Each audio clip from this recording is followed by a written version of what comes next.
అయితే వాళ్ళు రూపాయికి టీ ఇస్తారు. అవును. వాళ్ళంత అడుక్కుంటున్నారా? వాళ్ళ అది తగ్గించమని అడిగారు అవును, వీళ్ళు. అవును, అవును. ఏమండి మేమంతా కోటీశ్వరులం. ఇప్పుడు ఆయన ఏమన్నాడు, మన ప్రజల సొమ్ముతో సినిమాలు తీసేసుకుంటున్నారు వీళ్ళు.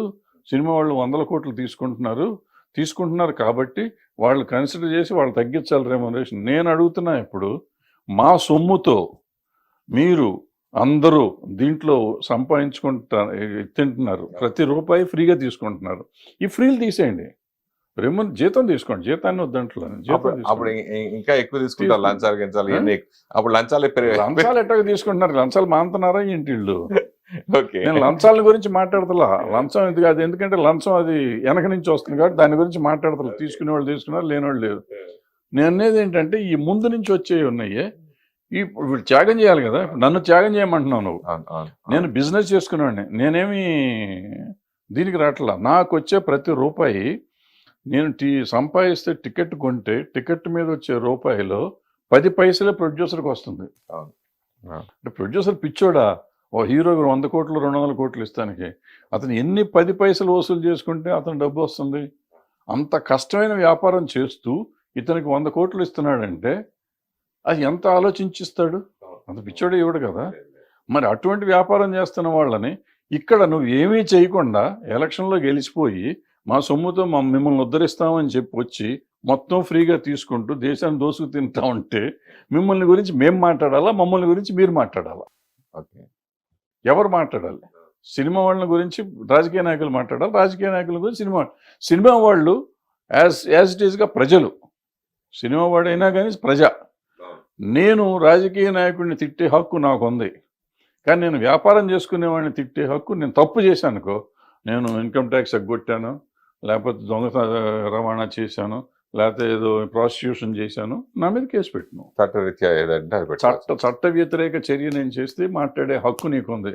నా జీతాన్ని గురించి మాట్లాడే హక్కు నీకే ఉంది.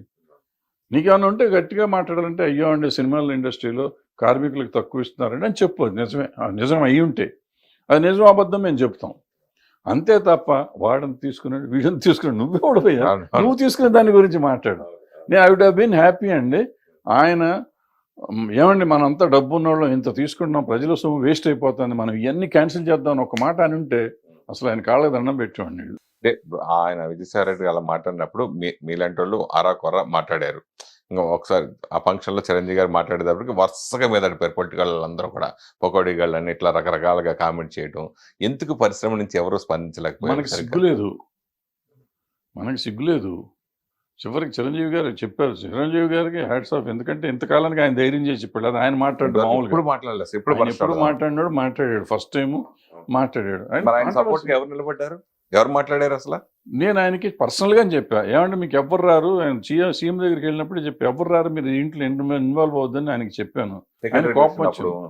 సీఎం దగ్గరికి వెళ్ళి వీళ్ళందరినీ తీసుకుని ఆ రోజే చెప్పా, మీరు ఇందులో ఏలు పెట్టొద్దు, ఇదేంటి తేనె తుట్టిది, మిమ్మల్ని కరుస్తే తప్ప ఎవరు రారు మీ దగ్గరికి అని చెప్పాను ఆయనకి. అడగండి మీరు, నేను చెప్పానో లేదో అడగండి. చెప్పాను. ఆయన చెప్పారు రారు, ఎందుకు వస్తారు వీళ్ళు? వాళ్ళ అవసరానికి చిరంజీవి గారిని వాడుకుంటారు, మామూలుగా కాదు అసలు. వాళ్ళు వాడుకుంటారు. ఈయన అమాయకుడు పడిపోతూ ఉంటాడు. చెప్పానండి ఆయన చెప్పే, నా బాధ్యతగా నేను చెప్పాను. నా సంబంధం లేదు ఇక ఎంత మనకేం, మన ఇంట్లో మనిషి కాదు, కట్టేసి వెళ్తానికి వీళ్ళేది అనలేం కదా. మనకు ఇప్పుడు మామూలుగా మనలో మనకి కొంచెం శత్రుత్వంగా ఉంటాం. ఒక పార్టీలో కొంతమంది ఉంటారు, ఇంకో పార్టీలో కొంతమంది ఉంటారు. టీడీపీలో కొంతమంది ఉండొచ్చు, వైసీపీలో కొంతమంది ఇంకా వీళ్ళు మనలో ఇప్పుడు పోసాన్ గారు లాంటి కానీ ఇటువంటి కాంట్రవర్సీ కానీ మాట్లాడడం, ఒకళ్ళు తిడతాం కానీ ఇంకోళ్ళు తిడతాం కానీ, సినిమా వాళ్ళకి గొడవ, ఆ రాజకీయాల వాళ్ళు సినిమాలు కొట్టుకోవడం, దెబ్బలాడుకోవడం, వాటి గురించి మీరేం చెప్తారు? అంటే నేను వాళ్ళు సినిమా వాళ్ళుగా నేను కన్సిడర్ చేయను, బయట తిట్టుకోవటం మొదలెడుతుంది. ఎందుకంటే ఇతను ఎక్కువ అతను తక్కువ అనేది లేదు, అందరూ అదే మాట్లాడుతున్నారు. ఆ భాష బాగలేదు, చండాలంగా ఉంది భాష. ఈ భాష చండాలంగా ఉంది, మాట్లాడే తీరు బాగోలేదు, ఒకళ్ళనొకళ్ళు తిట్టుకోవటం బాగలేదు, ఒక పద్ధతి బాగలేదు. ఈ సంస్కారహీనంగా ఉన్న వాళ్ళు ఏ పార్టీ వాళ్ళైనా పర్లేదు, ఏ పార్టీ వాళ్ళైనా చండాలంగా ఉంది. అది సినిమా వాళ్ళలో ఉండటం చాలా బాధపడాలి మనం. ఎందుకంటే మనం జనానికి ఒక ఎంటర్టైన్మెంట్ పంచడానికి వచ్చాం తప్ప మనం ఏం చేస్తాం లేదు. వీళ్ళు అవకాశం ఉంటే ఎంటర్టైన్మెంట్తో పాటు ఎన్లైటన్ కూడా చేస్తానికి వచ్చాం. ప్రజల్ని ఆలోచింపజేసేవాళ్ళం మనం. ప్రజలకి ఎంటర్టైన్మెంట్ ఇచ్చేవాళ్ళం. మనం చాలా తక్కువ డబ్బులతో ఎంటర్టైన్మెంట్ ఇచ్చి ఎన్లైటన్ చేయగలుగుతున్నాం. అటువంటి మనం ఈ ద్వేషభావాన్ని ఎప్పుడైతే పెంచుతున్నామో అది సినిమాల్లో కానీ బయట కానీ అది చాలా తప్పు. అది అవసరం లేదు మనకి. ఇప్పుడు ప్యారడీలు తీయటం వేరు, లేదంటే ఓ ఓ సినిమాలో మనం ఇప్పుడు రామారావు గారి మీద వాళ్ళు తీశారు, ఎవరు మన కృష్ణ గారు వాళ్ళు తీశారు. అవును. యాష్ వాళ్ళు కనపడితే రామారావు పిలిచి ఏం బ్రదర్ బాగా చేశారు అన్నారు ఆట. అవును, అవును, అవును. సో అలా ఉండాలి మనం కూడా, అంత స్పోర్టివ్గా ఉండాలి. అది వదిలిపెట్టి వాళ్ళు బూతులు తిట్టి, వాళ్ళు తిట్టారు కదా అని మనం వాళ్ళని బూతులు తిట్టి ఎక్కడికి వెళ్తాం? సంస్కారం ఎక్కడికి పోతుంది? మనం మనుషులమా ఇంకేమన్నా? అసలు అర్థం కావట్లేదు. సిగ్గుపడాల్సిన విషయం అది. ఎవరైనా కానీ ఒక పర్టికులర్ పేరు కాదు, మనం చాలామంది ఉన్నారు, అనవసరం పేర్లు ఎత్తడం. అదే. మీరెందుకు రాజకీయాలకు దూరంగా ఉన్నారు? మనకి రాజకీయం వస్తున్నాం, ఇట్లా మాట్లాడితే ఎవడిస్తాడు మనకి రాజకీయంలో? ఎవరు రానివ్వరు మన దగ్గర. ఓ పార్టీ సపోర్ట్ గాను అంటే ఒకటిగా అదొక ప్రాబ్లం ఏంటంటే నా ఇష్టాలు ఉంటాయి నాకు. ఇప్పుడు నేను ఫర్ ఎగ్జాంపుల్ నేను చెప్తాను, ఇప్పుడు చిరంజీవి గారి విషయం నాకు చెప్పాను, నేను ఇది రైట్ అని చెప్పాను, అది తప్పు అని చెప్పాను. నేను ఒక చోట ఉండి వాళ్ళని రైట్ తప్పు అంటే ఒప్పుకోరు. ప్రతిదానికి రైట్ అంటేనే ఒప్పుకుంటారు ఎవరైనా కానీ. ఈ సమాజం వాళ్ళు ఎట్టా ఉందంటే, నేను అన్నిటికీ ఊ కొడతాం, చిడతల్లాగా తయారైతే బాగుంటుంది. మంచి ఏంటి చెడు ఏంటి అని చెప్తే ఎవరికి నచ్చదు. సో పొలిటికల్ పార్టీ కూడా సేమ్ ప్రాబ్లం అవుతుంది. అంటే మీకు భవిష్యత్తులో ఎవరైనా ఆఫర్ చేస్తే మీరు రాజకీయాలకు చాలాసార్లు వెళ్ళాలి ఆల్రెడీ ఆఫర్ చేశారు నాకు, నేను ఎప్పుడు దాన్ని పెద్ద ఇంట్రెస్ట్ చూపించలేదు నాకు. ఎందుకని? ఎందుకనంటే ఇదే చెప్తున్నా కదా, ఇదే ప్రాబ్లం. రకరకాలు ఉన్నాయి నాకు.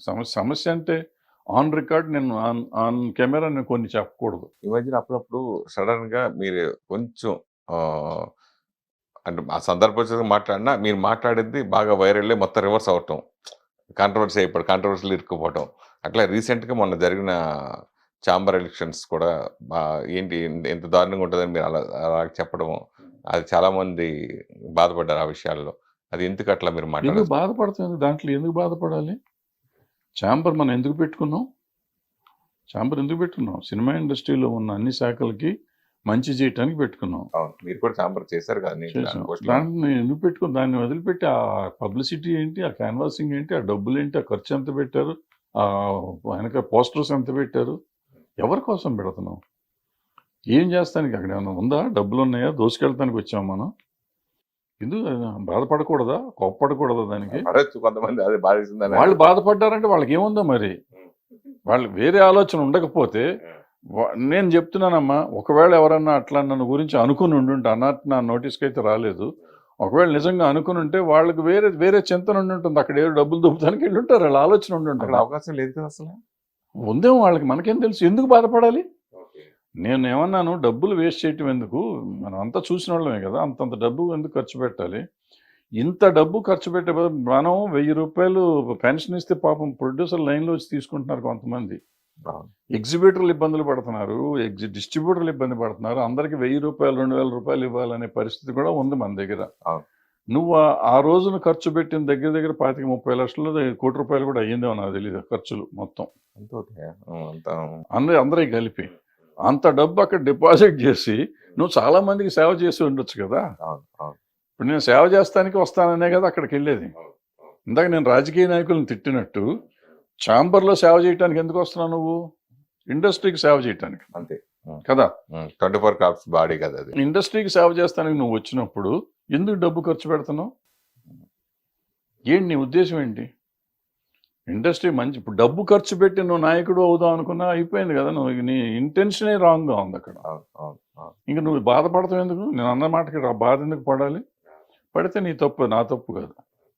నేను రాజకీయ నాయకుడిని తిట్టే నాకు హక్కు ఉన్నప్పుడు నువ్వు ఎలక్షన్ చేసినప్పుడు ఇక్కడ కూడా తప్పే కదా. మన సినిమా వాళ్ళని మాత్రం తిట్టకూడదు, వాళ్ళని మాత్రం తిట్టాలంటే ఏం న్యాయం ఇది? దాసరి గారి దగ్గర మీరు, సి కళ్యాణ్ గారు, వీళ్ళందరూ కూడా ఆయన అడుగు జాడల్లో సమస్యలు వచ్చినా పరిష్కరిస్తూ చేస్తూ వచ్చారు. ఇండస్ట్రీకి సంబంధించి ఏ ప్రాబ్లం వచ్చినా. అలాంటిది సి కళ్యాణ్ గారు మొన్న ఓడిపోవడానికి మెయిన్ రీజన్ ఏంటి మీ దృష్టిలో?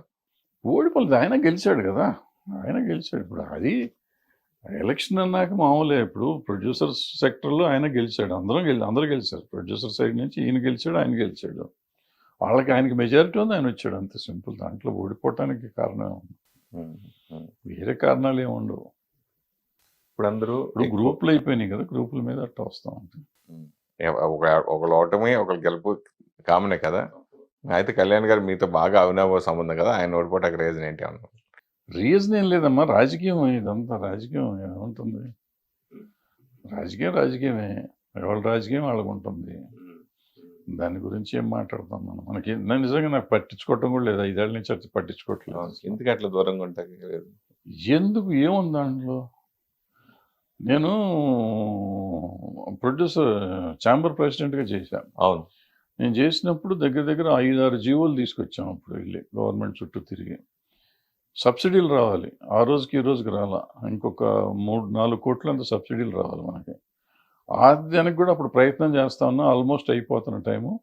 2 months 3 months extension general body meeting పెట్టి తిరుపతిలో జనరల్ బాడీలో యాక్సెప్ట్ అయిపోయింది 3 months ఎక్స్టెన్షన్కి. ఆ ప్రెసిడెంట్కి ఇంకో 3 నెలలు బాడీ అంతా ఉండేటట్టు, తర్వాత ఎలక్షన్ పెట్టేటట్టు. అక్కడి నుంచి తిరిగి వచ్చాం, తిరుపతి నుంచి తిరిగి వచ్చినాక కొంతమంది పెద్ద మనుషులు అంతా కలిసి రాత్రి హడావిడి చేసి 1 week or 10 days నోటీస్ ఇవ్వాల్సిందాన్ని కూడా బైపాస్ చేసి జనరల్ బాడీ మళ్ళీ పెట్టి ఎలక్షన్ పెట్టి తీరాల్సిందే, బరదాస్ దిగిపోవాల్సిందే అని చేశారు. సరే నన్ను దింపేశారు. నన్ను దింపితే నాకు ఊడిందేం లేదు, నాకు పోయిందేమన్నా ఉందా? పోనీ సబ్సిడీ తెచ్చారు, ఈ రోజుకి రాలా. ఓకే, పాపం చాలా మంది అలా బలైపోయారు. 40 మందికి రావాలి 3 కోట్లు. ఇప్పుడు ఒక ప్రొడ్యూసర్ గారు వెళ్ళి కోర్టుకి వెళ్ళి ఆయనకు ఆర్డర్ వచ్చింది, 52% ఆంధ్ర గవర్నమెంట్, 48% తెలంగాణ గవర్నమెంట్ ఇవ్వాలని. ఆ జీవో చూసినాక నేను ఒక స్టేట్మెంట్ ఇచ్చి, ఈ రోజు వరకు ఎవరు ఇవ్వాలా, ఇంకా ఎవరు మాట్లాడతలా. నేను 3 సార్లు చెప్పా దీని గురించి. ఆ గవర్నమెంట్ ఈ గవర్నమెంట్ అడితే 2 కోట్లు 2.5 కోట్లు అవుతుంది అంతే.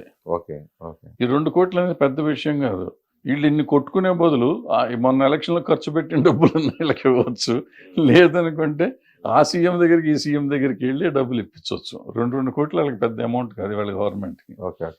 ఇటువంటివి చేయాలి కదా.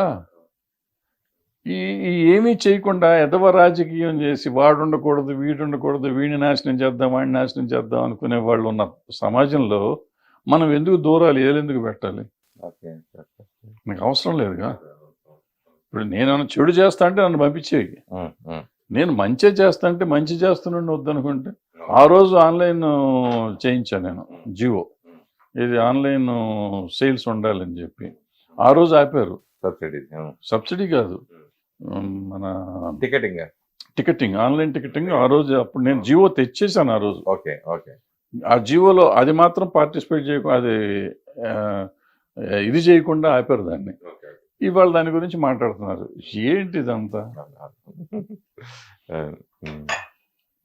ఇటువంటి వాళ్ళ గురించి మనం ఎక్కువసేపు మాట్లాడుకోవటం, ఎక్కువ చేయటం అవసరం.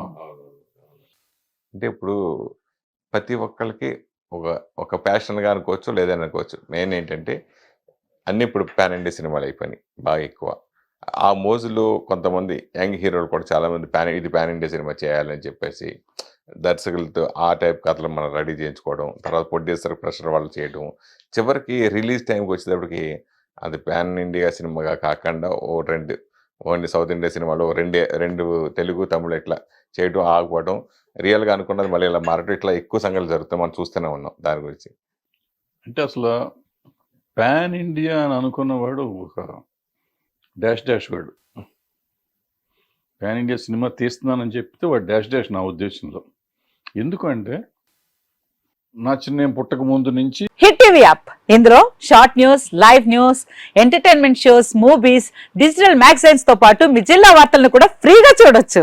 ఇంకెందుకు ఆలస్యం, వెంటనే హిట్ టీవీ యాప్ ని డౌన్లోడ్ చేసుకుని ఫ్రీగా ఎంటర్టైన్మెంట్ పొందండి. Hit TV app. Hit TV app. Please download hit TV app. Hit TV app ని ఫ్రీగా డౌన్లోడ్ చేసుకుని ఎంజాయ్ చేయండి. మీకు నచ్చిన ఎంటర్టైన్మెంట్ కోసం హిట్ టీవీ యాప్ ని ఫ్రీగా డౌన్లోడ్ చేసుకుని ఎంజాయ్ చేయండి. హిట్ టీవీ యాప్ ని డౌన్లోడ్ చేసుకుని ఆస్వాదించండి, ఆశీర్వదించండి. ఇంతమంది సెలబ్రిటీలు హిట్ టీవీ యాప్ ని డౌన్లోడ్ చేసుకోండి అని చెప్తున్నారంటే ఎంత మంచి యాప్ ఆలోచించండి.